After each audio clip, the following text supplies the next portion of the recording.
जब world war to Europe में खत्म हो गया तो जुलाई 1945 में द बिग थ्री यानी सोवियत यूनियन, ब्रिटेन और अमेरिका, इन तीनों कंट्रीज के लीडर पोट्सडैम जर्मनी में मिले ये डिसाइड करने के लिए कि अब यूरोप में क्या होगा और अभी जो एक बचा था एक्सिस का एक कंट्री जापान, उनको कैसे हराना है। तो इस वीडियो में हम बात करेंगे पोट्सडैम कॉन्फ्रेंस की और उसमें क्या क्या डिसीजन लिए गए और उनके डिसीजंस का पूरे वर्ल्ड के ऊपर क्या प्रभाव पड़ा। कहानी शुरू होती है 8 मई साल 1945 से। जर्मनी ने अब सरेंडर कर दिया था और वो लोग मना रहे थे विक्ट्री इन यूरोप डे। अब ये डिसाइड करना था कि जर्मनी ने इतने सारे एरियाज को जो कैप्चर किया था यूरोप में, अब वो सारे एरियाज वापस आजाद हो गए थे, तो उनका अब क्या होगा ये डिसाइड करने के लिए ये तीनों लीडर्स आपस मिलने वाले थे। इसके पहले ये बिग थ्री मिले थे याल्टा कॉन्फ्रेंस में, जो 1945 में ही 4 से 11 फरवरी के बीच में हुई थी। और इसी कॉन्फ्रेंस में उन्होंने ये भी डिसाइड किया था कि जर्मनी की हार के बाद वो लोग वापस एक बार मिलेंगे प्रॉपर सारे प्लान्स को पुख्ता करने के लिए। तो अब जब जर्मनी हार चुका था तो जुलाई में जब वापस ये तीनों लीडर्स मिलने जा रहे थे तो कुछ बदलाव आ गए थे याल्टा कॉन्फ्रेंस के कंपैरिजन में। पहली बात तो ये कि पिछली कॉन्फ्रेंस में याल्टा में अमेरिका को रिप्रेजेंट कर रहे थे उनके प्रेसिडेंट रूजवेल्ट, बट अब रूजवेल्ट की मौत हो चुकी थी। तो इस कॉन्फ्रेंस में पोट्सडैम में उनको जो अमेरिका को रिप्रेजेंट कर रहे थे वो उनके प्रेसिडेंट हैरी ट्रूमन थे। नाउ प्रॉब्लम यहां पे ये थी कि हैरी ट्रूमन ने पहले के जितने भी रूजवेल्ट के नेगोशिएशंस थे, जितने भी मीटिंग्स थी, उसमें उनका इतना एक्टिव इन्वॉल्वमेंट नहीं था। तो इसी वजह से ट्रूमन अभी भी ऑफिस में आए थे, प्रेसिडेंट के ऑफिस में, और सडनली उनके ऊपर बहुत बड़ी रिस्पॉन्सिबिलिटी आ गई। तो एक बहुत बड़ी बात थी। दूसरी तरफ ब्रिटेन को यहां पे रिप्रेजेंट कर रहे थे चर्चिल, बट इस कॉन्फ्रेंस के दौरान ही ब्रिटेन के इलेक्शंस हुए और चर्चिल इलेक्शंस में हार गए और उनके जो सक्सेसर थे, जो नए प्राइम मिनिस्टर थे, उनका नाम था क्लेमेंट एटली, और वो भी इस कॉन्फ्रेंस में आए। तो आप देख सकते हैं कि काफी बदलाव हो गया था लीडरशिप में याल्टा से लेके पोट्सडैम की कॉन्फ्रेंस तक आते आते, और उसी वजह से आगे बहुत कंफ्यूजन होने वाला था। तीनों बिग थ्री लीडर्स जो थे, सोवियत यूनियन के स्टालिन, ब्रिटेन के क्लेमेंट एटली या विंस्टन चर्चिल और अमेरिका के हैरी ट्रूमन, ये तीनों लीडर्स अपने अलग अलग एजेंडाज, अलग अलग बातें लेके इस कॉन्फ्रेंस में आए थे। तीनों की अलग अलग सोच थी। सबसे पहले बात करते हैं स्टालिन की। अगर पूरे वर्ल्ड वॉर टू में किसी एक देश को सबसे ज्यादा कैजुअलिटीज हुई हैं तो वो है सोवियत यूनियन। इस पूरे वॉर में सोवियत यूनियन ने लगभग 10 मिलियन सोल्जर्स यानी 1 करोड़ सोल्जर्स को गवा दिया और 14.6 मिलियन सिविलियंस यानी लगभग 1.5 करोड़ सिविलियंस को उन्होंने गवा दिया था। तो आप कह सकते हैं कि वर्ल्ड वॉर टू का सबसे बड़ा बलिदान या सैक्रिफाइस सोवियत यूनियन ने ही दिया था। और इसी वजह से स्टालिन पूरी तरह इस बात को निश्चित करके आया था कि कुछ भी हो जाए, जो उसकी डिमांड्स हैं इस कॉन्फ्रेंस में, उससे वो पीछे नहीं हटेगा। अगर कंपैरिजन में देखें तो ब्रिटेन ने गवाए थे लगभग 3,80,000 सोल्जर्स और अमेरिका ने गवाए थे लगभग 4,60,000। तो सिर्फ कैजुअलिटीज में देखिए सोवियत यूनियन का रैंक कितना ज्यादा है। तो इसीलिए स्टालिन ने सोच कर रखा था कि इन सब चीजों का वो बदला जर्मनी से लेगा। अब बात करते हैं ब्रिटेन की। तो ब्रिटेन के चर्चिल और क्लेमेंट एटली ये सोच के आए थे कि उनको इस वॉर के बाद अब यूरोप में जो पावर का इम्बैलेंस होने वाला है, मतलब सोवियत यूनियन का डोमिनेशन होने वाला है, उसको उनको कंट्रोल करना है। देखिए जब फर्स्ट वर्ल्ड वॉर खत्म हुआ था, जब पेरिस कॉन्फ्रेंस हुई थी, तो उसमें जब ब्रिटेन आए थे तो उनका ये सोचना था कि अब क्योंकि हमने जर्मनी को हरा दिया है यूरोप में, तो यहां पे फ्रांस का दबदबा बढ़ जाएगा। तो वो उनकी टेंशन थी फर्स्ट वर्ल्ड वॉर में। बट अब उनकी टेंशन थी कि सोवियत यूनियन पावरफुल हो जाएगा, तो उनको रोकने के लिए ब्रिटेन लोग तैयार थे कि अगर हमको इनसे लड़ना भी पड़ जाए ना, सोवियत यूनियन से तुरंत लड़ना पड़ जाए, तो भी वो लोग लड़ेंगे। और विंस्टन चर्चिल ने एक्चुअली एक ऑपरेशन को उसने सजेस्ट किया था, ऑपरेशन अनथिंकेबल, जिसमें उन्होंने ये प्लान किया था कि इतने आगे तक सोवियत यूनियन की आर्मीज आ गई हैं तो उनको पीछे धकेलने के लिए एलाइड आर्मीज का इस्तेमाल किया जाएगा।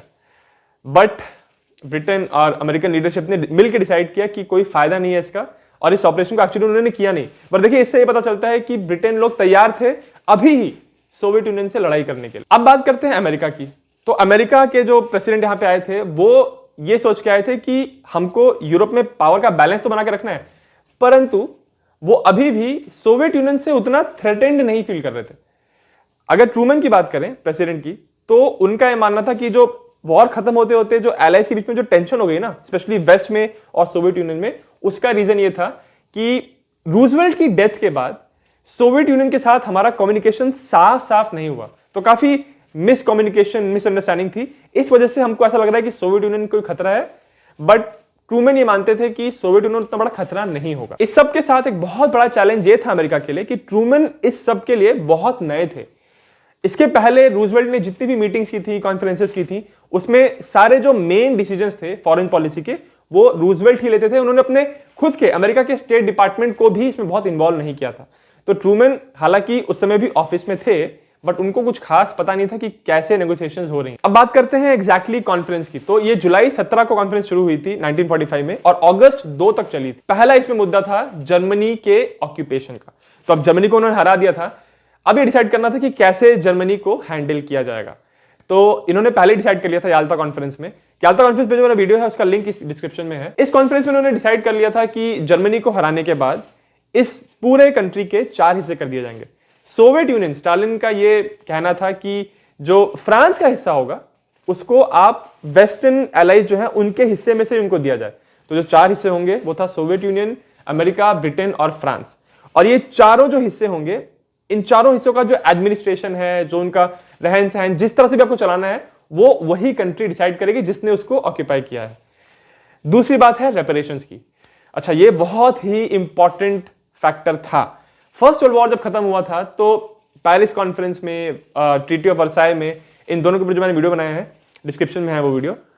तो फर्स्ट वर्ल्ड वॉर के बाद उन्होंने डिसाइड किया था कि सारी गलती फर्स्ट वर्ल्ड वॉर में जर्मनी की थी और सारा जो भरपाई करना है वो जर्मनी को ही करना था। और इसी वजह से पोस्टडैम कॉन्फ्रेंस में एलाइड लीडर्स बहुत घबराए हुए थे रिपरेशंस को लेकर कि अगर फिर से हमने जर्मनी पे पूरा डाल दिया तो वापस इकोनॉमी उनकी खराब हो जाएगी, फिर से नेशनलिज्म बढ़ सकता है और वापस वर्ल्ड वॉर 3 हो सकता है। तो इस बार उनका अप्रोच अलग था।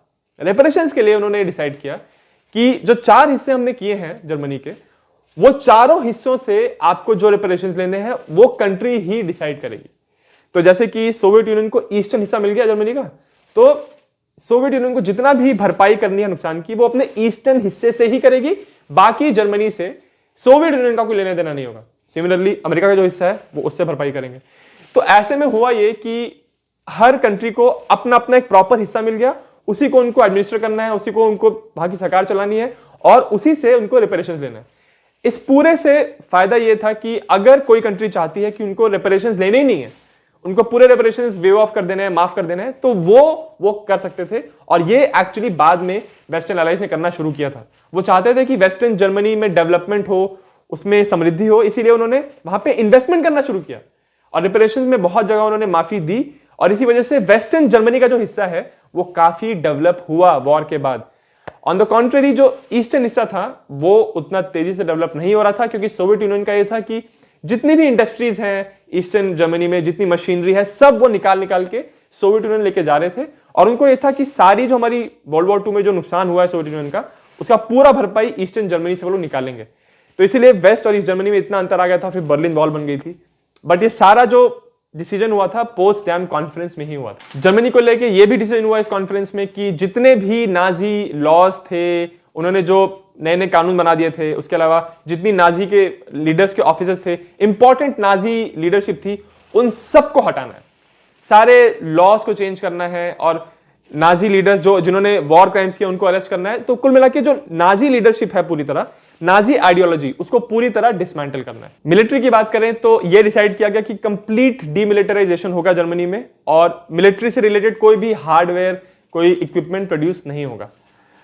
दूसरा मुद्दा था पोट्सडैम कॉन्फ्रेंस में जो सबसे इंपॉर्टेंट मुद्दा, सबसे विवादास्पद कंट्रोवर्शियल मुद्दा था, वो था पोलैंड का। पोलैंड का क्या किया जाए, उसकी बाउंड्रीज का क्या किया जाए। जब वर्ल्ड वॉर 2 की शुरुआत हुई थी 1939 में, तो इसलिए हुई थी क्योंकि जर्मनी ने पोलैंड को इन्वेड किया था और उसके कुछ हिस्सों को कैप्चर कर लिया था। उसके बाद सोवियत यूनियन ने ईस्ट से पोलैंड को अटैक करके अपना कुछ हिस्सा ले लिया था।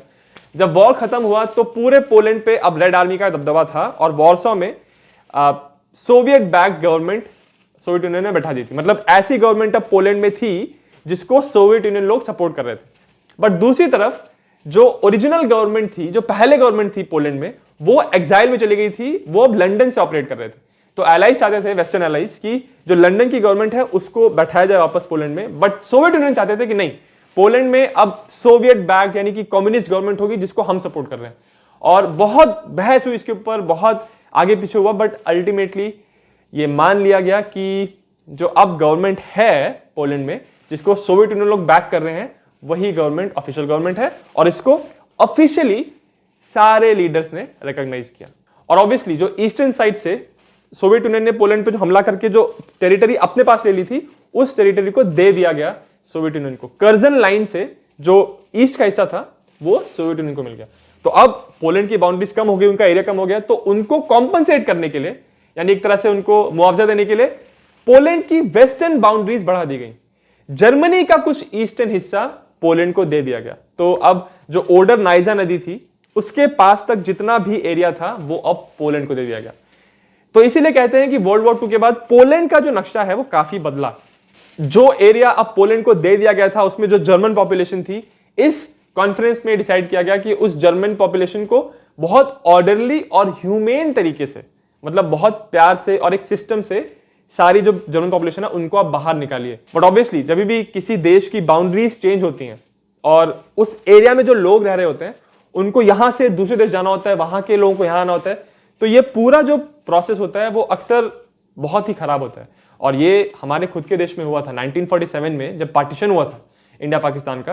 तो जो पंजाब के रीजन में उसमें जब बीच में बाउंड्री खींच दी गई, तो जो लोग यहाँ थे उनको पाकिस्तान जाना था, पाकिस्तान के लोगों को यहाँ आना था, तो कितना खून खराबा हुआ था। इसी वजह से पोलैंड में भी जब पोलैंड को उनकी नई बाउंड्री दे दी गई, तो वहां पे जो जर्मन लोग थे उनको सबको निकालना शुरू किया पोलैंड ने, तो वहां पे भी बहुत खराब माहौल हुआ था। इस सब के बारे में पोट्सडैम कॉन्फ्रेंस में सिर्फ ये कहा गया था कि सारी कंट्रीज को ऑर्डरली और ह्यूमेन तरीके से लोगों को बाहर निकालना है, बट एग्जैक्टली क्या करना है इसके बारे में कोई कानून नहीं बनाया गया। तीसरा मुद्दा इस कॉन्फ्रेंस में था जापान का। वेस्टर्न एलाइज चाहते थे कि अब सोवियत यूनियन भी उनकी मदद करे जापान को इन्वेड करने के लिए। अब सोवियत यूनियन और जापान के बीच में एक नॉन एग्रेशन पैक्ट साइन होकर रखा था, मतलब इन दोनों कंट्रीज ने आपस में डिसाइड किया हुआ था कि कोई भी एक दूसरे को इन्वेड नहीं करेंगे। तो अब वेस्टर्न एलाइज चाहते थे कि सोवियत यूनियन इस पैक्ट को तोड़े और हमला करे जापान के ऊपर। स्टालिन ने वादा किया कि मिड अगस्त तक वो भी अपनी फोर्सेस को लॉन्च कर देंगे जापान के अंदर। तो ये एक तरह से डिसाइड हो गया था कि जापान को कैसे इन्वेड करना है। बट इसी दौरान एक बहुत बहुत इंपॉर्टेंट डेवलपमेंट हुआ, जब जुलाई 16 को अमेरिका ने सक्सेसफुल एटॉमिक बॉम्ब का टेस्ट कर लिया, ट्रिनिटी टेस्ट, और उसमें अब उनको पता चल गया कि उनके पास अब एक एटॉमिक बॉम्ब है। इसके वजह से अब अमेरिकन बहुत कॉन्फिडेंट थे कि शायद से बिना सोवियत यूनियन की मदद के भी हम जापान को हरा सकते हैं। तो इसीलिए जुलाई 16, 1945 को एक पोट्सडैम डिक्लेरेशन उन्होंने रिलीज किया था, और इसमें उन्होंने ये बोला था कि जापान ने अगर तुरंत सरेंडर नहीं किया तो हम जापान के ऊपर बहुत ही डिस्ट्रक्टिव फोर्स वाला एक बॉम्ब गिराएंगे। और एग्जैक्टली उन्होंने कहा नहीं कि कौन सा बॉम्ब है, क्या है, बट उन्होंने कहा था कि बहुत बुरी हालत होगी जापान की अगर उन्होंने सरेंडर नहीं किया। तो उन्होंने ये भी कहा कि अगर जापान सरेंडर अभी कर देता है तो उनको बहुत सारी जो उनके जो एरियाज है, उनके जो आइलैंड्स हैं, उनको रखने दिए जाएंगे, उनकी जो गवर्नमेंट है उसके साथ छेड़छाड़ नहीं की जाएगी, और एम्परर को लेके, जापानीज जो किंग था उनको लेके कोई भी अनाउंसमेंट नहीं की गई इस डिक्लेरेशन में। ऐसा करने का उनका मकसद ये था कि जापानीज लोग बहुत घबराते थे कि अगर यहां पे एलाइज की विजय हो गई तो हमारे एम्परर को निकाल देंगे, और जापानीज लोग अपने एम्परर से बहुत प्यार करते थे।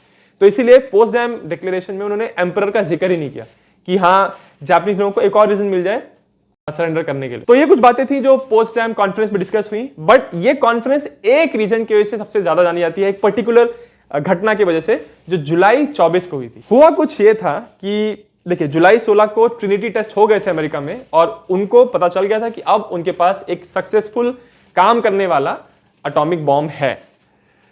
तो जुलाई 24 को अमेरिकन प्रेसिडेंट हैरी ट्रूमन ने स्टालिन को कोने में लेके गए और उनको बताया कि भाई हमारे पास एक बहुत तगड़ा एक बॉम्ब आ गया है जिससे बहुत डिस्ट्रक्शन हो सकता है, तो शायद से हम जल्दी जापान को हरा पाएं। ये जब उन्होंने बताया स्टालिन को, तो उनको बताने का मकसद ये था कि शायद से उनको स्टालिन की जरूरत ही नहीं है जापान को इन्वेट करने के लिए, और वो देखना चाहते थे कि स्टालिन का रिएक्शन क्या होता है। स्टालिन ने कहा कि अच्छा ऐसा है, ठीक है, आई होप इस बॉम्ब को आप अच्छे से यूज करें जापान को जल्दी हराने के लिए। बस सिर्फ इतना कहा स्टालिन ने, और वो वहां से चला गया।